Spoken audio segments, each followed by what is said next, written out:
अस्सलाम वालेकुम, आप देख रहे हैं ये वर्ल्ड। मैं हूं आपके साथ जुबैर अली। दोस्तों, कल अमेरिका और ब्रिटेन ने मिलकर अमेरिका पर जिस तरह से हमले किए हैं, जिस तरह से उस पर प्रहार किया है, यमन के हूतीस बदले की आग में जलते हुए नजर आ रहे हैं। यमन के हूतीस ने कई देशों को खुले लफ्जों में चेतावनी दे दी है। यूएई, कतर और सऊदी अरब जैसे देशों को उन्होंने खुले खुले लफ्जों में चेतावनी दी है कि अगर तुम इस तरह की हरकत करने की कोशिश करोगे तो तुम हमारे साथ युद्ध लड़ोगे। जिसके बाद से यूएई और कतर और सऊदी अरब जैसे देश भी अब यमन के हूतीस से खौफ में नजर आ रहे हैं, क्योंकि यमन के हूतीस ने साफ तौर पर क्लियर कर दिया है कि इसका बदला तुम्हें जरूर देना होगा, अमेरिका और ब्रिटेन। वहीं पर दोस्तों, जो बाइडेन पूरी तरह से पगला चुका है, इस तरह की बात डोनाल्ड ट्रंप कह रहे हैं। वहीं पर यमन के हूतीस के नेता की तरफ से भी बड़ा बयान सामने निकल कर आया जिस तरह से उन पर हमला हुआ है। तो खबरें बहुत बड़ी, सारी रिपोर्ट आप लोगों के सामने रखूंगा। सबसे पहले आप लोग इस रिपोर्ट को स्क्रीन पर अपने आप पढ़ सकते हैं, जिसमें अमेरिका का जो बाइडेन के लिए जिस तरह की बात कही गई है, डोनाल्ड ट्रंप ने कही है। स्क्रीन पर इसको आप लोग जरा गौर से पढ़िए। दावा यह किया जा रहा है कि डोनाल्ड ट्रंप ने कहा है कि बाइडेन पागल हो रहे हैं, हम तीसरे विश्व युद्ध की ओर बढ़ रहे हैं। दोस्तों, अभी गजा की जंग पूरी तरह से सिमट नहीं पाई थी, बंद नहीं हो पाई थी, लेकिन अमेरिका, ब्रिटेन ने और उसके अन्य साथियों ने, अन्य देश हैं जो उसके साथी हैं, उन्होंने मिलकर अमेरिका के हूतीस पर जो हमला किया है। तो डोनाल्ड ट्रंप यह आशंका जता रहे हैं कि हम जो हैं बहुत तेजी से तीसरे विश्व युद्ध की तरफ बढ़ रहे हैं, दुनिया की वर्ल्ड वार 3 की तरफ हम बढ़ रहे हैं, क्योंकि दुनिया के अंदर पहले 2 तारीखी जंग हमने देखी है जिसके अंदर बहुत भयंकर परिणाम लोगों ने देखे थे, जिसके अंदर बताया जाता है कि परमाणु बम की भी आहट सुनाई दी गई थी। तो बहुत सारे देश अब खुलकर यमन के हूतीस के सामने आ रहे हैं। दोस्तों, बहुत सारे देशों को यमन के हूतीस ने चेतावनी भी दे दी है। यमन के हूतीस के नेता ने साफ तौर पर जो बात कही है, स्क्रीन पर आप लोग इसको पढ़ सकते हैं। उन्होंने कह दिया है, हम उन लोगों में से नहीं है जो अमेरिका से डरते हैं, हमारा रुख सिर्फ अल्लाह के लिए है। ये किन देशों के लिए कहा गया है आप लोग समझ सकते हैं। ये सिर्फ और सिर्फ अरबी और मुस्लिम देशों से साफ तौर पर यमन के हूतीस जो है, उनके नेता, उन्होंने कह दिया कि हम लोग उन लोगों से नहीं डरते जो अमेरिका और इजराइल से डरते हैं, जो यहूदियों से डरते हैं, हम उनसे नहीं डरते। हमारा रुख सिर्फ और सिर्फ अल्लाह है और हम अल्लाह के लिए काम करते हैं और हम फिलिस्तीनियों की मदद मरते दम तक करते रहेंगे। दोस्तों, वहीं पर दोस्तों सवाल ये सबसे बड़ा उठता है कि आखिर यमन पर ही क्यों, यहां सिर्फ यमन पर ही क्यों अमेरिका ने हमला किया? यमन पर ही क्यों अमेरिका ने, ब्रिटेन ने, अमेरिका का जो एक गठबंधन है उसने सिर्फ यमन पर ही हमला क्यों किया? यह सवाल बहुत बड़ा खड़ा होता है, क्योंकि फिलिस्तीन के लिए तो कई देश है, फिलिस्तीन के लिए कई देश जो है साफ तौर पर खुलकर निंदा कर रहे थे। जो भी इजराइल कार्रवाई गजा के अंदर कर रहा था उसके खिलाफ, इजराइल के खिलाफ बहुत सारे देशों ने निंदा की थी, लेकिन सिर्फ यमन पर ही क्यों इस तरह से हमले किए गए? ये एक बहुत बड़ा सवाल है दोस्तों। तो इस रिपोर्ट को आप लोग जरा स्क्रीन पर गौर से देखिएगा और गौर से सुनिएगा। इस रिपोर्ट के अंदर यह दावा किया जा रहा है कि अमेरिका ने यमन पर इसलिए हमला किया क्योंकि 57 मुसलमान मुल्कों में अकेला यमन गजा के मजलूम मुसलमानों की मदद के लिए इजरायली जहाज़ों पर हमले कर रहा था। यमन के इजरायली जहाज़ों पर हमले की वजह से इजराइल की तमाम बंदरगाहें बंद हो चुकी हैं। इजराइल की 99% तजारत समंदरी रास्तों से होती है और बिलखुसूस बहरी अहमर से होती है, जिसको यमन के हमलों के बाद बहुत ज़्यादा नुकसान पहुँचाया है। अमेरिका, बरतानिया और उनके इत्यादियों ने इजराइल की मदद की खातिर यमन पर बमबारी की है, लेकिन यमन के हूथियों ने कहा है जो मर्जी हो जाए, हम अपनी समंदर हुदूद से इजरायली जहाज़ों को नहीं गुजरने देंगे। काश यही गैरत सारे मुसलमान मुल्क कर ले तो अमेरिका इजराइल गजा के मजीद मुसलमानों को शहीद ना कर सके और गजा पर जारी इजरायली दरिंदगी बंद हो जाए। दोस्तों, इस तरह की बात जो है कही जा रही है कि यमन सिर्फ एक ऐसा वाहिद देश है, एक ऐसा इकलौता देश है जिसने साफ तौर पर खुलकर फिलिस्तीनियों की मदद की है। बाकी सारे मुल्क जो है निंदा करने में व्यस्त थे।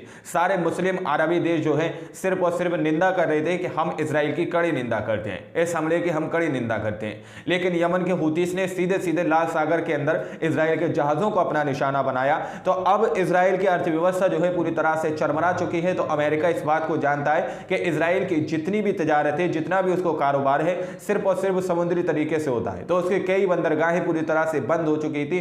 तो अमेरिका अब उसके समर्थन में उतरकर कई देशों को उसने अपने संग में लिया और उसके बाद यमन के हूथियों पर उसने हमला कर दिया। तो ये बात जो है साफ तौर पर क्लियर तो है कि अगर आप किसी अरबी देश को समझते हैं, कोई अरबी देश को मुस्लिम समझते हैं, यानी कि 57 मुस्लिम देशों को अगर आप ये समझते हैं कि वो मुसलमानों की मदद करेंगे, तो ऐसा नहीं है। सिर्फ और सिर्फ यमन है जो एक वाहिद ऐसा देश है जिसने खुलकर फिलिस्तीनियों की मदद की है। दोस्तों, वहीं पर मैंने अभी आप लोगों को बताया यमन के हूतीस के नेता ने साफ तौर पर कह दिया कि हम उन लोगों में से नहीं है जो अमेरिका से डरते हैं या फिर इजराइल से डरते हैं। हमारा रुख सिर्फ और सिर्फ अल्लाह है और हम अल्लाह के लिए अपना काम कर दें, इस तरह की बात कही गई है। लेकिन दोस्तों वहीं पर यमन के हूतीस ने यूएई और कतर और सऊदी अरब जैसे देशों को अपने निशाने पर लाने के लिए साफ तौर पर चेतावनी दे दी है। उन्होंने पहले ही क्लियर कर दिया कि बाद में यह न कहना कि तुमने हमें युद्ध के अंदर घसीटा है। यमन के हूतीस ने पहले ही कह दिया कि हम तुमसे युद्ध कर सकते हैं अगर तुम ऐसा करोगे।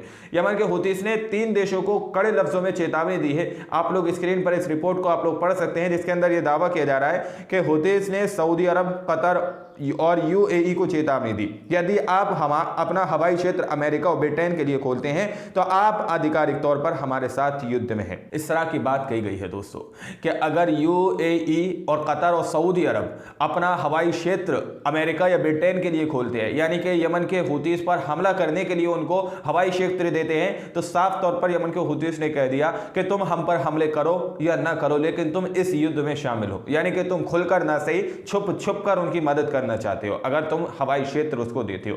तो यमन के हूतीस ने कड़े लफ्जों में साफ तौर पर चेतावनी दे दी है कि यह गलती तुम बिल्कुल मत करना, वरना उसके बाद हम तुम्हारे ऊपर भी हमले करना शुरू कर देंगे। आप लोगों को कई रिपोर्ट में मैं आप लोगों को बता चुका हूं कि सऊदी अरब के ऊपर बार बार ये एलिगेशन लग चुके हैं कि ये अंदर ही अंदर यहूदियों का साथ देते हैं, अंदर ही अंदर यहूदियों के लिए काम करते हैं। अमेरिका हुआ और जो सऊदी अरब, कतर, यूएई, ये लोग सिर्फ निंदा करने में बेहस है। वहीं पर दोस्तों बहरीन जैसे देश ने भी मिलकर यमन के हूतीस पर हमला किया है। बहरीन, वहाँ के जो राष्ट्रपति हैं, वहाँ के जो मतलब पीएम है, उन्होंने साफ तौर पर वो एक मुस्लिम है और उन्होंने भी इसमें जो है मिलकर हमला किया है, ऐसी रिपोर्टें सामने निकल के आ रही हैं।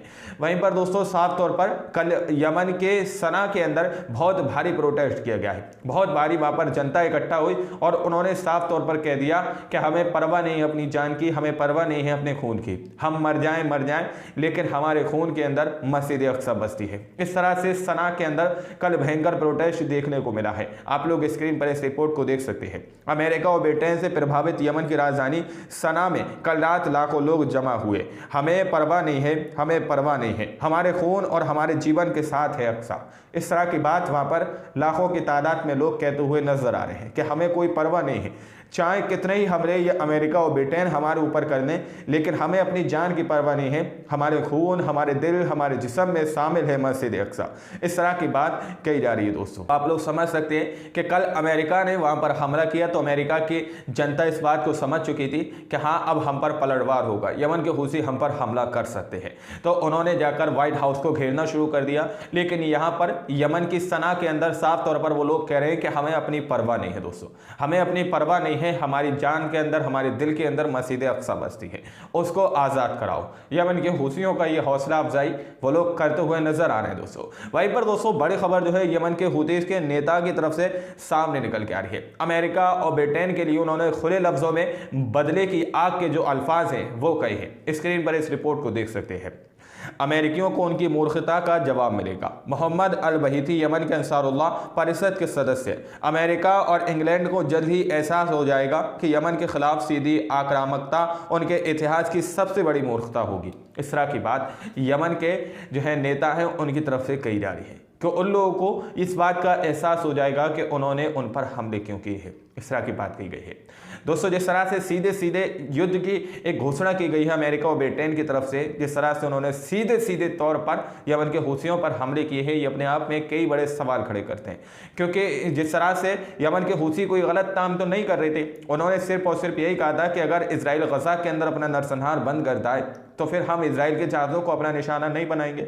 वहाँ पर वो फिलिस्तीनियों पर अगर हमले बंद कर देगा तो उसके जहाज़ों को अपना निशाना नहीं बनाएंगे। लेकिन अमेरिका खुलकर इस बात का सबूत दे रहा है कि हाँ वो इजराइल के लिए पैसा देता है और इजराइल से ये चाहता है कि वो गजा के अंदर नरसंहार करे और वहाँ पर लोगों को मारे काटे। इसलिए उसने इजराइल के समर्थन में यमन के हूसियों पर हमला किया दोस्तों।